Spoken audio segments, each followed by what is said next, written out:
What's up, YouTube? Welcome back to another episode from Kenneth Brown Fishing. On today's episode, all things Lake Mary Crawford. I'm gonna talk to you about Lake Mary Crawford. We went out there Wednesday and we done really good. But before I get into it, don't forget, give me a thumbs up if you like the video. Hit the subscribe button. It's free. Ain't nothing, don't charge nothing to subscribe. You just get my videos whenever they come out. And you'll be able to watch my videos and share, just whatever you want to do. And if you don't, I appreciate you watching the video. If you're watching it, I appreciate it. But we're going to get right into it. And so we fished out there at Lake Mary Crawford out on Highway 84. Lake Mary Crawford, it was redone and the fishing was hot. It was a hot new lake. Everybody was catching fish. A lot of people was catching fish, but it done fell off a little bit because now you actually got to fish. You can't just get out there and just throw baits and just expect to catch them. You actually got to fish and hunt to catch them now. But they are there. Trust me, they are there. We had an outstanding day out there. And so I'm gonna let you guys know what we did. We fished out there where that last pier is back there where that boat ramp, it's got a creek. We call it a creek, but it got a creek going around in front of that pier. And you also got one all the way in the back in front of that point what comes out. It's like the big main lake point that comes out back there. You got a creek that runs directly in front of that one, right in front of that. And earlier in the day, we caught them on, if you ever watch any of my videos, you're gonna know. It's a Rapala DT6, but I call it dinner time. I catch them everywhere on this little bait right here. This little bait right here in this particular color, they will munch on it. They will get it. They are not scared of this color. They are not scared of this bait. This is a balsa wood bait. It don't have no rattles. It don't have nothing. It don't alarm them. It's not nothing that they have been caught on, like, say, something with rattles in it. They get used to that sound. They equate that sound with, no, don't bite that. It's a turnoff for them sometimes. Not all the times, but sometimes. When it gets tough, they just won't hit those baits. So I just go straight with this and work back from this is the way I do it. And so, because you're out there to catch fish. You're not out there just to be out there. You want to catch some fish. So this will put, fish in the boat. I've caught them there on this right here. If you want to get some fish in the boat, this will get some fish in the boat. And so those fish was sitting up in those creeks. They running up and down those creeks. That's where we caught the first part of the fish was in that creek. And it's hard to just explain, but we was kind of at an angle and throwing kind of parallel to that creek, but we was right on that shelf, the high side of that creek, and bringing that crankbait down through there. And it is, if you ever fish Mary Crawford, there's some old willow type stems still in there. And when you would hit that stem, hit that stalk, as soon as that bait hit it and come off of there, it would load up. It would just, boom, they would just grab it and it load up.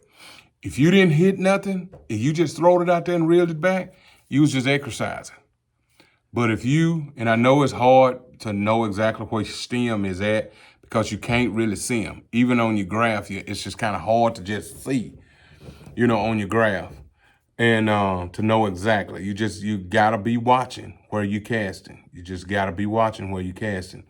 If you would hit those stems up by where that creek channel is, out in front of that last pier back there, by that back boat ramp, that last pier, if you get kind of parallel to that, out maybe 20 yards out from that, and you cast like as if you was casting where those that lily pad field is. If you was casting that way, coming back right off that shelf. If you got a graph, you can find it easy.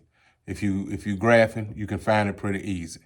But if you don't have a graph, you just out there, you just estimate about 20 yards or so, and you just cast toward those lily pads, where those lily pads at.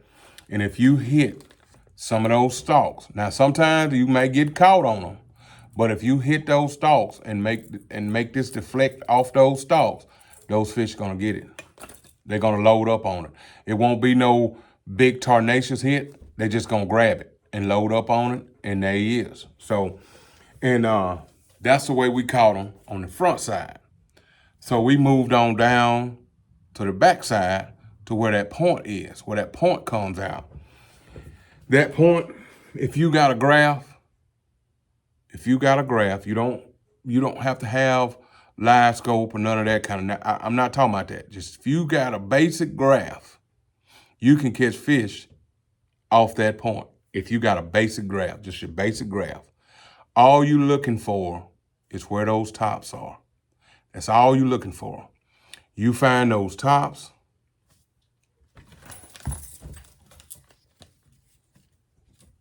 This is all you need to catch fish. All you got to do is find those tops. This is a 8.5 power worm. That's what this is. You can catch fish. You drag this worm, they gonna bite it. They gonna get it. There's not a time I've been there and hadn't went to that point and went to those tops, and all I did was drag this worm around there and catch fish. They will do it. They will bite it. They will bite it. It was only one time, and I went there and I did not, my battery for my graphs was dead. I didn't realize it. It was a bad battery, and I didn't pre-check before I left home, and I was just kind of out there with that. I still caught some fish, but I didn't catch those fish because I didn't know exactly where it is. If the water get low enough, you'll kind of see some of them out there, but if the water is up where it is now, it's hard to really know exactly where they're sitting and how to set up on them. And but you can set up on them and you can catch them there. That creek, it goes in front, kind of in front of that point. It goes, and it has a secondary point under the water you can't see that comes out, and that creek goes around it. It's sitting there. If you got a graph, it's plain as day. You can see it. We sit there on that, and we took this bait. This is mine. If you ever watched any of my videos, this is one of the spinner baits that I use. And it's not like my favorite spinner bait or nothing like that. It's just a spinner bait that I do use. And I use it because it's very thin wire. It's thin wire, and it has a head roll. It shimmies when you're working it. And when you shimming it, that tail on that fluke, it goes crazy, almost like a chatterbait. And but it don't have the thump like a chatterbait because it's double willows. And all I did was throw that out and slow roll it, coming back and hitting those. It's like some stumps or something down there. It's like stumps or old trees that been cut off that are down there. All I did was drag that through there and hit that with this. And every single time I hit it, I caught fish. Every single time.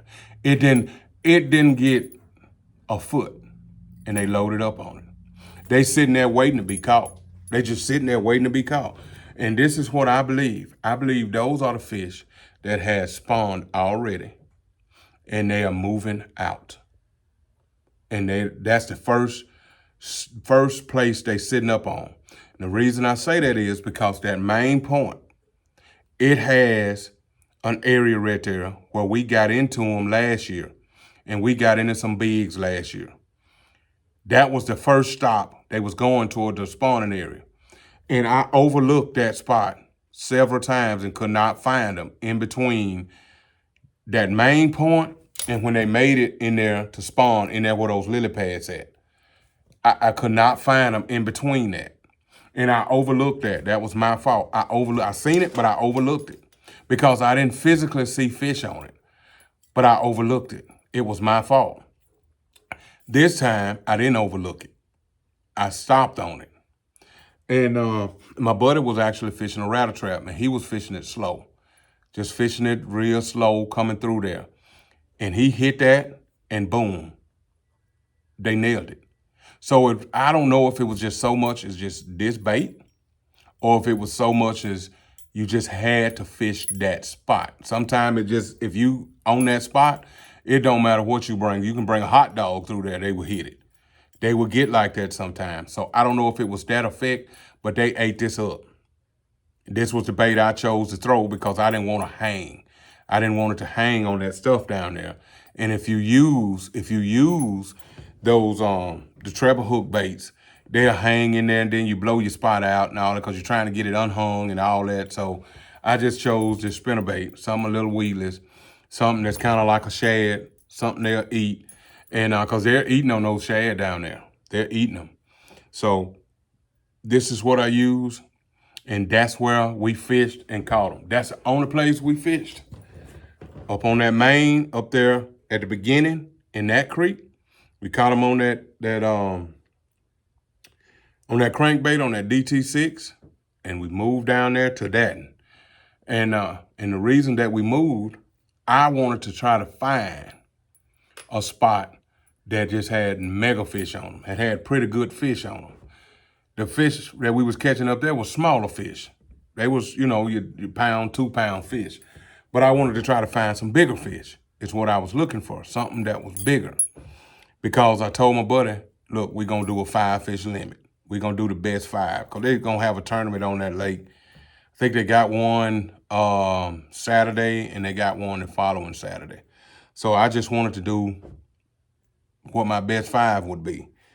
And my best 5 was about 15, 16 pounds, my best 5. And and they was all caught off that point. It's a point under there. You will see it on your graph. And once you see it, you just pull off of it and you just fish it. You're gonna feel it. It's gonna hit that stuff down there. And you also, like I say, you can pull up on that main point, that big main point, and throw that worm. I like that 8.5, that 7-inch worm. If you want to throw a 7-inch, hey, you can throw it. Maybe they'll bite it, maybe they won't. I just have a lot of luck on that on this 7-inch, this 8.5-inch. I'm sorry, this 8.5-inch power worm. I just have a lot of luck on it. I throw it on that Antares. And I throw it on this Dobbins. This is I think this is a 725 or 755. Let's see what I got here. Hang on. 754. This is a Dobbins 754. This is an ecstasy. You don't need this kind of combo in order to catch fish, but this is just what I use. I throw this here, and I'm using 14-pound fluorocarbon. I'm sorry, 14-pound fluorocarbon is what I'm using. And it's the Sunline, the FC Sniper. That's what I use. Whenever I'm gonna use braid, I'm almost gonna use that Sunline exclusively. That's just what I like to use. And but those two spots produce the fish. They do have some lily pads growing out there. We did kind of check the lily pads out just to see if there was any fish in there. Was they chasing in the lily pads or anything? We didn't get a bite in the lily pads. I threw a swim bait in the lily pads. I threw one of my little favorite swim baits, that Easy Shiner. I threw a swim jig in there. Didn't get a bite in there. And but I didn't spend a whole lot of time in there. I think I threw the Cinco in there, but I didn't spend a lot of time in there. I didn't spend a lot of time in there. And because I feel like those areas gonna get beat up whenever somebody comes to the lake. They going straight to it. Straight to the lily pads and throw frogs and fish around in there. They gonna get beat up. I look for the places where people not fishing or looking over. that's where you're going to catch a lot of your big fish, and that's where you're going to have a lot of your good biters at. You got to find places where fish are not getting hammered, and you'll catch them. A lot of people go out there and fish, 4 or 5 hours and don't catch nothing, because you fish in the same areas that everybody else came and fished. They have seen them baits. They have seen a spinnerbait. They have seen a crankbait. They have seen a frog. They have seen a lot of those baits. Yeah, you'll get somebody may catch 2 or 3 out of there or what have you. But, it's the spots that nobody knows about or nobody found that don't get hammered. They don't get pressured. Because you go to catching a lot of them fish off that same spot, they move. They're going to find somewhere else to locate. So that's why I don't really just fish in them lily pads like that. I hardly ever fish in those lily pads when I'm out there. And if I'm fishing in those lily pads, I'm trying something I know nobody else is doing. And that's why I'm experimenting in the lily pad to see if I can get bit in the lily pads. But a lot of times, the fish that in there, they just won't cooperate. Sometimes they will. You might catch 1 or 2, but just to get a sack, if you're going to get a sack of fish, lily pads is not the answer. Because that's where a lot of people fish. I'm talking about consistently now, consistent bite. Every time you go there, you be able to catch fish. That's what I'm talking about. And I'm not talking about an outlier. I'm not talking about that. I'm talking about something that'll hold up consistently every time you go. So, and you just got to find those little spots, those little nuggets out there, and they're out there, and those fish will bite. So, but that is the water temp was 71 degrees, and it was, I won't call it stained. It was semi-stained a little bit, and but like I say, it's some fish there, and they ready to bite. You just find those spots there, and you'll catch them because they ready. They're ready to bite. They're not scared of no bait. They're coming to it. There wasn't nothing special I was doing or we was doing. There's nothing. We landed on them. We just found them. And so if you do go to that spot and you're not having any luck on that spot, just move up a little bit because they next stop is that big main point. Because I know I've caught them on that big main point. I've caught them. And now, when they leave that once they leave that main point, they hit it on out in the in deeper water, which every fish in the lake is not doing that. But you got that group of fish that is, and those are the fish you want to catch. You got some gonna hang around the bank, some gonna hang around the shallows and stuff like that. They'll be in there, and it'd be hard to catch them because everybody be fishing. They'll feel that pressure from everybody throwing baits and stuff like that in there. So, and so if you wanna consistently catch them, to me, now this is to me. Now how you figure them out is your business, but to me, that's how you do it. And like I say, I fish there quite a bit, and so I'm here to tell you they there and they will bite. So, other than that, that is it. I ain't gonna try to hold you too long. We almost at 20 minutes now, so I ain't gonna hold you too long. I appreciate you guys tuning in to, check me out. And next week, I'm gonna be at another lake. I'm gonna call it Lake X right now. But it's another lake that I'm going to. I'm gonna try out to see. They wanna know what's in it. So I'm gonna fish that. And so around April, May, around that time, we're gonna go over to Alabama and fish over there in Alabama at Triple D Ranch. If y'all ain't never been to Triple D, you just don't know what you're missing. So, and but that's when we're gonna try to go over there. One of my first trips. I'm gonna try to, go a couple of times this year over there. And but I'll let y'all know, how that trip is and, how it is. I do a video from there. And like I say, I have video footage of the fish being caught. I do have that. But you got to break it down. You got to clip it. You got to do all that because, when I get out there, I'm filming the whole time I'm out there. If I fish 4 or 5 hours, I got 4 or 5 hours of footage. So you don't want to just see me out there just throwing baits and not doing anything. So I'm trying to get it clipped to be able to bring it to you. So just be prepared for that. Look for that. It's coming. I do have fishing content. I do have that. I have quite a bit. So, and so other than that, I appreciate you guys. If you stayed to the end of the video, I appreciate it.